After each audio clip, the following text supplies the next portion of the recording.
He is an avid reader with an interest in history, spends a lot of time at libraries and historic sites, and loves animals.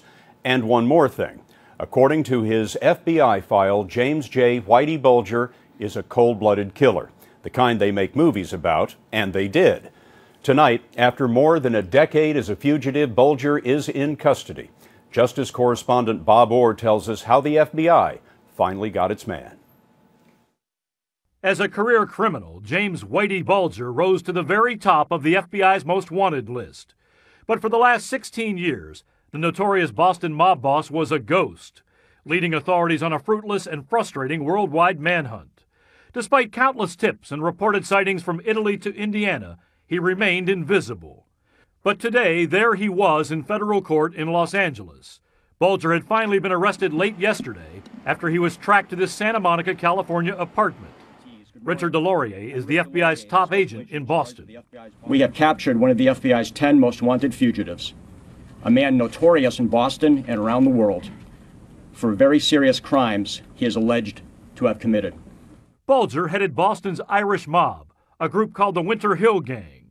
He's charged with 19 murders, extortion, drug dealing, and money laundering. Bulger's alleged gangland activities and explosive temper were the inspiration for Jack Nicholson's character in Martin Scorsese's movie The Departed. You dump 'em in the marsh. But the film's popularity in 2006 did not help the FBI find its man. Public appeals and wanted posters brought no results until this week.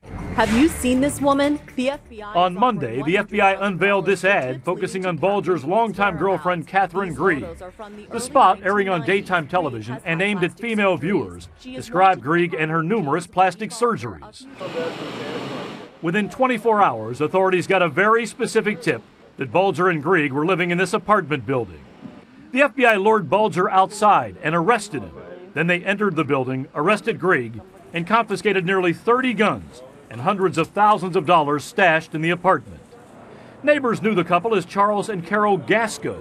They lived in apartment 303, and for much of the past 15 years, it seems, had paid their $1,100 a month rent in cash. But sources say Bulger, armed with multiple passports, also moved around, reportedly spending time in the Caribbean, Fort Lauderdale, and London. The Bulger case has long been an embarrassment for the FBI. In the mid-70s, Bulger became an informant for the Bureau, providing information about a rival gang and even some of his own mob soldiers. But FBI agent John Connolly, assigned to handle Bulger, eventually went to work for the mob boss. Connolly was convicted for racketeering.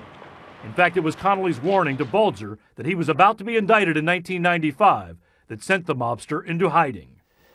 Now, sources tell us Bulger at first was verbally combative when he was arrested, but he didn't resist. Now we're told he is talking a bit to federal authorities, and Scott, Bulger will be returned to Boston to face trial. Thanks, Bob.